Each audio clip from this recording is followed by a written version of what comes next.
Hello there, and welcome to my channel. As you can tell by the name of the channel itself, my name is also Lenny. And before we get underway with today's video topic, I would like to introduce to you what the topic of the actual channel itself is going to be about.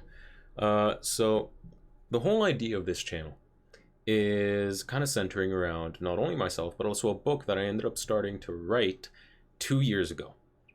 Now, what inspired me to actually start the channel itself is not only just a book, but also a field of psychology that I've been taking interest in. Specifically, depth psychology and archetypal psychology, and more specifically, surrounding the individuals, material, literature of people like Carl Jung, of people like Robert Moore and Douglas Gillette. Primarily because of the focus it has on and surrounding mythology and human stories of just about every culture under the sun, from east to west, and kind of touching upon how these stories today still very much so influence a lot of the movies, a lot of the TV shows, a lot of the other forms of media that we currently consume, and how a lot of the lessons that we glean from today's stories can also be found in stories and myths from like thousands of years ago. And to me, that's absolutely fascinating. And how that plays into this channel is I want to write my book, touch upon the creative process, but also touch upon how this theory of psychology really also influences my own creative choices. So I mean, I can readily see how this might be somehow conceived, or perceived rather, as therapizing myself.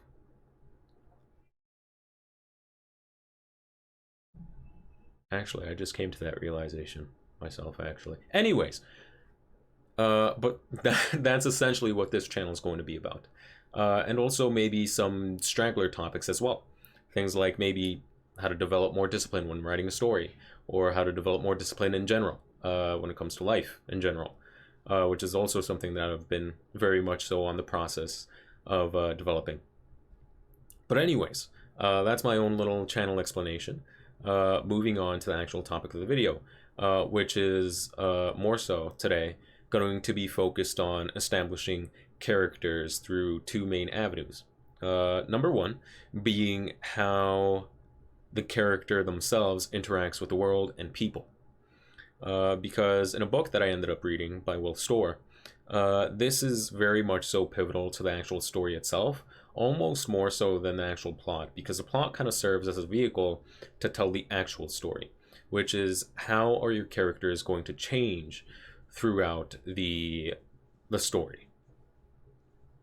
Because how they interact with the world, and more importantly, how they interact with people, can be a very drastic and meaningful event.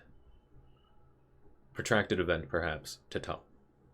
Because not only is it implied that the character themselves go through change, but it also implies that their whole world gets upended. Who they are, how they deal with people, how they see the world, the material world itself. And that can cause a lot of struggle. It can cause a lot of pain. And that's really what I have come to learn that people want in a story, is to see the characters going through meaningful change, or not, depending on what they choose, on whether to change and face a problem head on or stay the same. Because there are also a lot of novels, stories, movies, TV shows, just with that premise as well, and they can be equally as captivating. Now, number two of how I'm establishing the characters, pillar number two rather, is 4 core character traits. 2 positive character traits, or personality traits rather, and 2 negative character traits, or personality traits rather.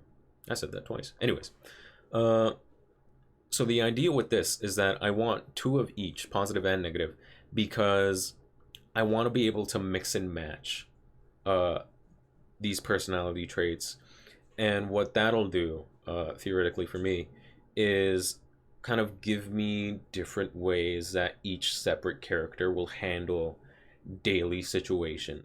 Aggressive, performative would be two examples of negative traits, and orderly and compassionate would be two examples of positive traits. And essentially, I would kind of crisscross, mix and match to kind of get an idea of how these characters would behave and how they would respond to certain situations. Uh, so that's essentially the bulk of today's preparation. Now I shall move on to the actual writing itself. Now, if I should come across any interesting discoveries, which I more than likely will, I will come back and I will tell you about them and we'll chat. So, without further ado, I'll see you on the other side.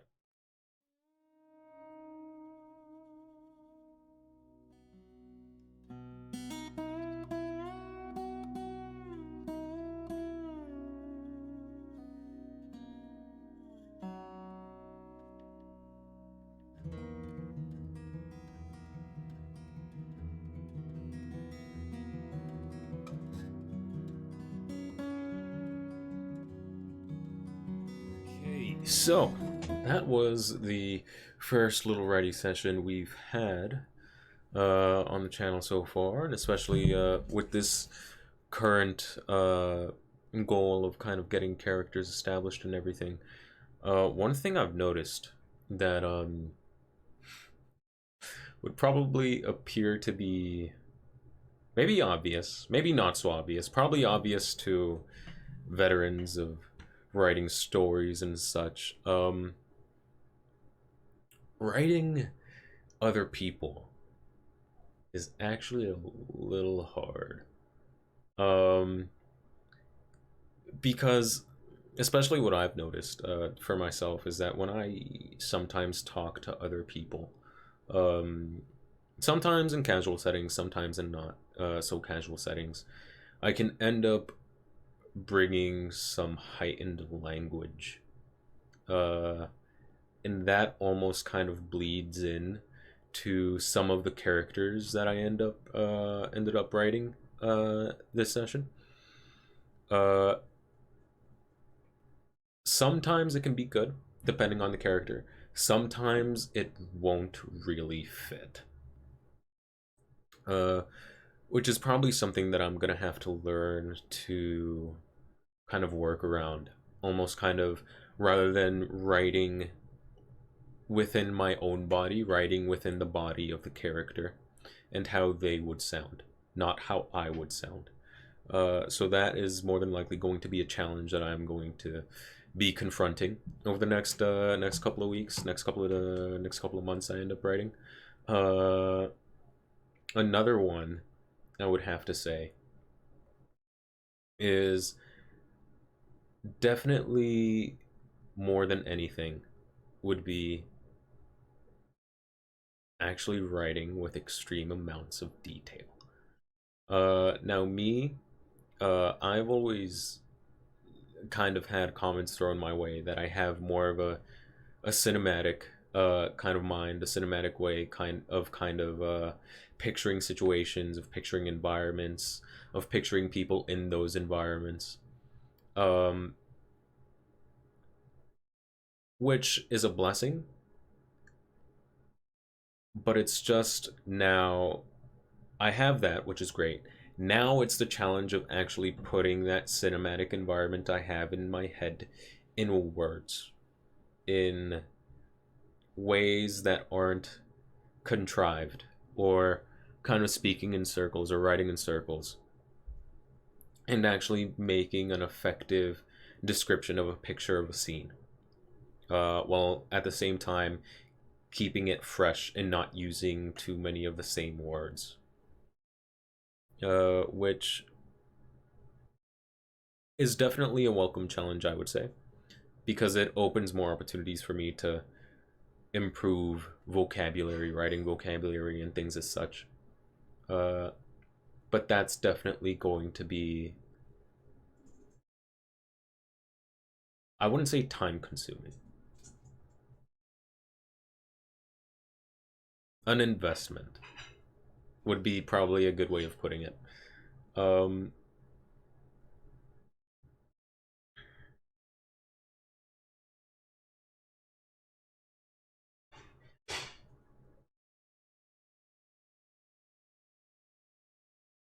I would have to say another thing, too.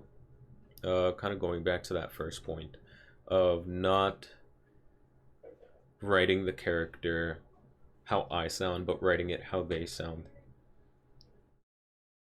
I would very much so have to be very careful with that kind of mindset to not, specifically that word not, because it's a bit restricting in terms of this creativity process, especially when it comes to writing novels or performing roles in a play.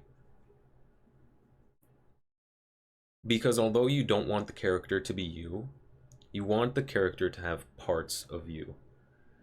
Because I mean, as an author, I am the one that's breathing life into these fictional characters. So, of course, they're going to have bits and pieces of myself. It's just that those bits and pieces of myself preferably would take a backseat to who that actual character is, rather than appearing to be an awkwardly written version of myself.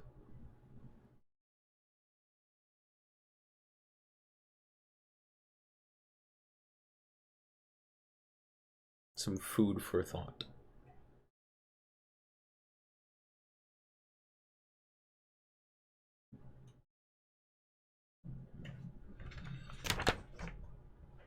Definitely, probably some challenges though. That would more than likely be arising in the later parts of this that I can see for myself is being able to write a coherent sequence of events that are in at times, or rather that are at times foreshadowing future events or placing down events that have future implications in events not too far down the road, having events happen that have implications further down the road in the story, and kind of having the ability to be able to connect those events.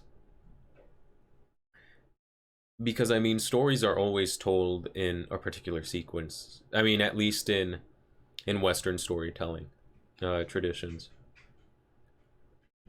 they always move forward in a point, but the past events that have happened always affect the moment that the characters themselves are in now, or rather in the present.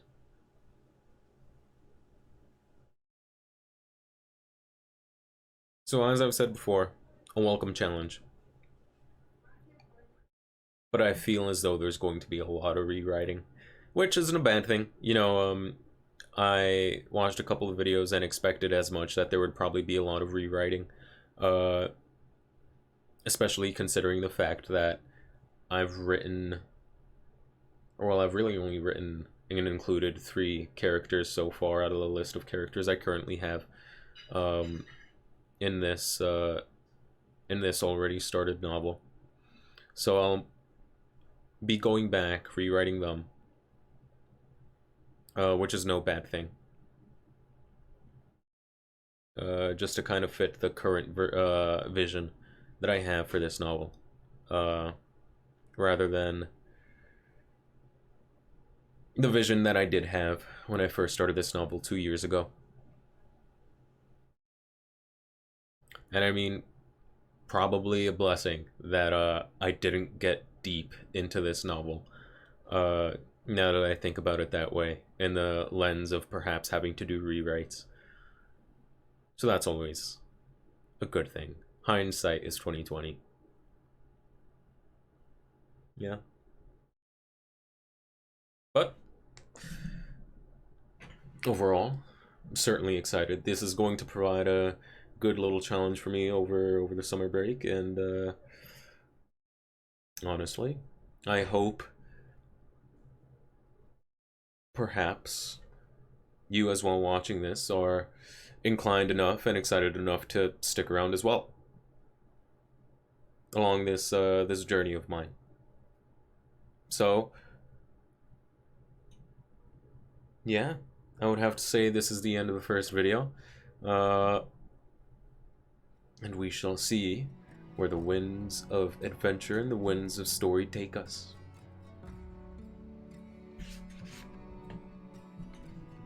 So thank you for watching. I appreciate it, and I shall see you again soon.